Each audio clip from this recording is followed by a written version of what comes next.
আসসালামু আলাইকুম। কি অবস্থা সবার? সবাই কেমন আছেন? আসেন আপনাদেরকে আজকে একটা জিনিস দেখাই। অনেক ভাইয়া আমার ভিডিওতে কমেন্ট করেন বাংলাদেশ থেকে। আসলে সৌদি আরবের মধ্যে এক ডিস্ট্রিক্ট থেকে আরেক ডিস্ট্রিক্টের অনেক কাজের ধরনই কিন্তু ভিন্ন থাকে। আমি এইরকম একটা ভিডিও আগে দিছিলাম, তো অনেক ভাই আমাকে কমেন্ট করছেন আমি কেন এইখানে যে সাবিগুলো আছে মাহাবাজ, আমরা একটাকে মাহাবাজ হাওয়া বলি, এই মাহাবাজের নিচে কেন আমি ইউনিয়ন সকেট ইউজ করি নাই। অনেকের কমেন্টের রিপ্লাই আমি দিছি যে ভাই এখানে ইউনিয়ন সকেট ইউজ করার কোনো প্রয়োজন নাই, আমরা এখানে ইউনিয়ন সকেট ইউজ করি না। বাংলাদেশের হিসাব হচ্ছে ভিন্ন, সৌদি আরবের হিসাব ভিন্ন। কারণ বাংলাদেশের সবগুলা পাইপ কিন্তু ওপেন থাকে, সৌদি আরবে পাইপগুলো আপনারা দেখেন নিচে কোনো পাইপ দেখা যায় না। আমরা যখন পাইপগুলা লাগাই ওয়ারিং করা শেষে সৌদি আরবে এখানে ছাদের উপরে ঢালাই হয়ে যায়।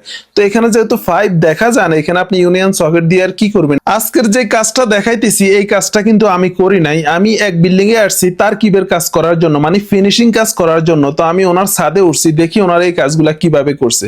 আসলে কারো কাজের ভুল ধরার জন্য বলতেছি না, যেইখানে যেই কাজের নিয়ম আপনাকে কিন্তু ওইভাবেই কাজটা করতে হবে। আমি সৌদি আরব আবা শহরে কাজ করি, আবা শহরের মধ্যে ইনশাআল্লাহ আমি আপনাদেরকে সামনের দিকেও এরকম আরো অসংখ্য কাজ দেখাবো যে আমরা এই জায়গার মধ্যে ইউনিয়ন সকেট ইউজ করি না। আর এই জায়গায় ইউনিয়ন সকেট ইউজ করেও কোনো লাভ নাই। আমরা সৌদি আরবে প্রত্যেকটা টয়লেটের ভিতরে একটা করে কনসোলিস্টক কক ব্যবহার করি। ওই কনসোলিস্টক ককটা অফ করলেই কিন্তু ফুল টয়লেটের পানি বন্ধ হয়ে যায়।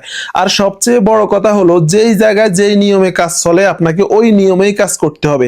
আমরা কাজ শেষে কিন্তু প্রায় বিল্ডিং এই ইঞ্জিনিয়ার আসি পরে চেক করে, যদি আমাদের কাজগুলো অ্যাকুরেট ভাবে হয় তাহলেই মালিকে টাকা দেয়। তো আপনারা সৌদি আরবে কারা কারা এই পজিশনে ইউনিয়ন ব্যবহার করেন না অবশ্যই কমেন্ট করে জানাবেন।